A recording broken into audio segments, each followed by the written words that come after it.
আপনার কাছে অল্প সময় বা কিছু টাকা থাকলে তাহলে ঘুরে আসতে পারেন ঢাকা থেকে 180 কিলোমিটার পথ পাড়ি দিয়ে চায়ের রাজধানী শ্রীমঙ্গল থেকে। আমাদের যাত্রা শুরু হয়েছিল ঢাকার কমলাপুর রেল স্টেশন থেকে। আমাদের গন্তব্যের স্থান চায়ের রাজধানী শ্রীমঙ্গলে। আর কমলাপুর থেকে রাত 10টায় উপবন এক্সপ্রেস ট্রেনটি ছেড়ে যায় শ্রীমঙ্গল যাওয়ার উদ্দেশ্যে। জনপ্রতি টিকিটের দাম থাকবে মাত্র 300 টাকা। আর 180 কিলোমিটার পথ পাড়ি দিতে সময় লাগছে আমাদের 4 ঘন্টা।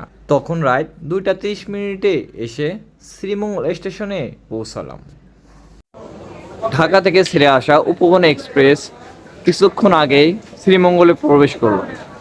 শ্রীমঙ্গল স্টেশনের সামনে থেকে একটি জিপ ভাড়া এবং 2 মিনিটের পথ পাড়ি দিয়ে শ্রীমঙ্গলে একটি রেস্টুরেন্ট, নাম হচ্ছে রিজিক রেস্টুরেন্ট।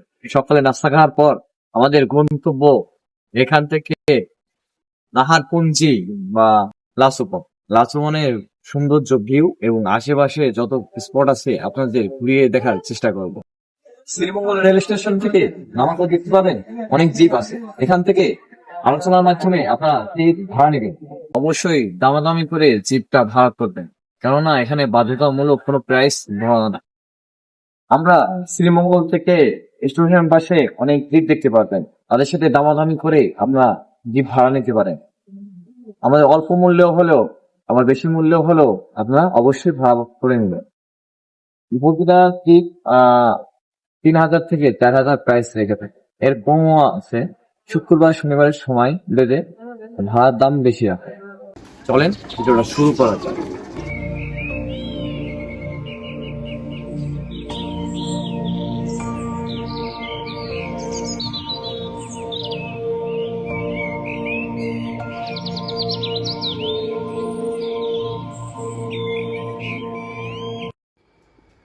সংক্ষেপে শ্রীমঙ্গলের ইতিহাস জেনে নেওয়া যাক। সবুজে ঘেরা এক অনন্য প্রকৃতির নাম হচ্ছে শ্রীমঙ্গল। শ্রীমঙ্গল বাংলাদেশের মৌলভীবাজার জেলার একটি উপজেলার নাম। আর জনশ্রুতি অনুযায়ী হাওরের তীরে বসবাসকারী দুই ভাইয়ের নাম ছিল শ্রীদাস ও মঙ্গল দাস। আর এই দুই ভাইয়ের নামের অনুসারেই নামকরণ করা হয় শ্রীমঙ্গল। তবে 1857 সালে ভূমিকম্প হওয়ার পরে এলাকার ভৌগোলিক অবস্থা, দৃশ্যপট পরিবর্তন হয়ে যায়।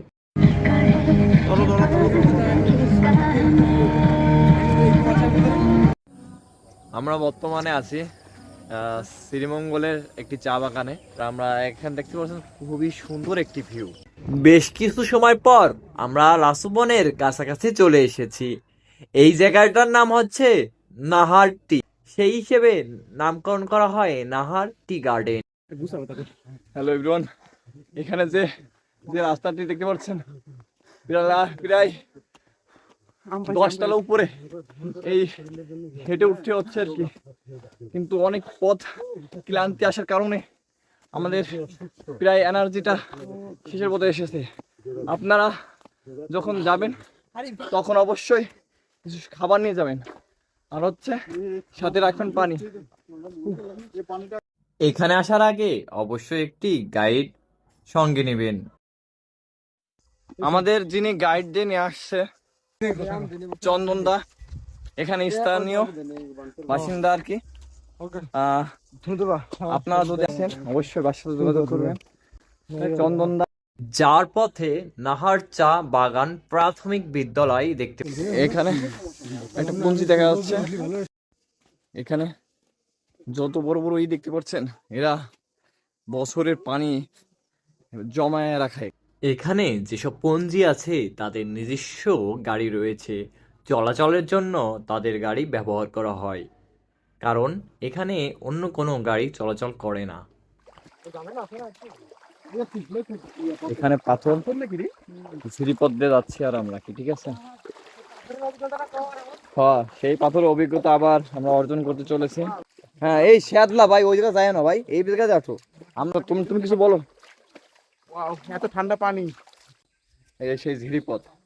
আমরা যখন সীতাকুণ্ড থেকে পাগলকান্দা ঝর্ণা, হ্যাঁ সেখান থেকে আমরা যে পথে, সেই রকমের পথ একটি আমরা যাচ্ছি আপনাদের মাঝে এই গভীর জঙ্গলে যেটা সৌন্দর্য লুকিয়ে আছে আপনাদের মাঝে তুলে ধরার চেষ্টা করতেছে আর কি। এখানে অনেক গভীর। দাদা দেখেন তো।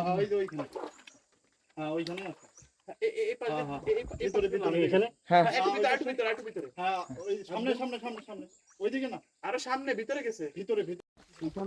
এখানে দেখেন যে পাহাড়, এখানে মানুষ আসে দৈনন্দিন কাজের জন্য। এখানে আমাদের দেখতে পাচ্ছেন কত সুন্দর লাগছে, আপনাদের লাগবে। আমার সাথে রয়েছে সাকিব, দেখতে পাচ্ছেন একটা ভিডিওটা চলে। অবশেষে সেই গুহার অবশেষে দেখা পাচ্ছি আর কি। রাস্তা তো দুটা গেছে এখান থেকে। এই যে আমরা এই রাস্তায় যাই নাকি এটাই যাবা? এখানে অবশেষে ঘর দেখা পেলাম। হ্যাঁ আর ওদিক ভিতরে যাচ্ছি আমরা দেখেন সেই জায়গাটা চলে আসছি অবশেষে। আরে ব্যাং এসছাও তো বাড়ি কর চল। আরে দাঁড়া হ্যাঁ। আমরা আবার সবাই মিলে সিদ্ধান্ত নিলাম যেই পথ দিয়ে এসেছি ওই পথের পাশে আরেকটি রাস্তা ছিল, ওই পথ ধরিয়া আবার যাচ্ছি আবার অজানা এক জায়গায়। গাইজ আমরা গভীর জঙ্গলে যাওয়ার জন্য রওনা করছি। আমাদের নেক্সট টার্গেট কাটাকুটো আছে একটু। দেখুন দুই পাশে দুই উঁচু পাহাড়, মাঝখান দিয়ে জিরিপথ একটি চলে গেছে। কি দৃশ্য! এই দেখার জন্য আমরা সেই দূর দূরান্ত থেকে ছুটে এসেছি। এই জায়গা থেকে কোনো ট্যুরিস্ট এখনো আসি নাই। ওই পেশে যেটা গুহা ছিল আর কি, লাচু বন, ওখানে আসছে, আর এখানে এখনো আসি নাই। কিন্তু স্থানীয় মানুষরা এখানে খুবই কম চলাফেরা করে, কারণ এখানে ভাল্লুক আছে। ভাল্লুক মাঝে মধ্যে দেখা যায় এবং এলাকায় বা পঞ্জিতে মাঝে মধ্যে ঢুকে পড়ে। কই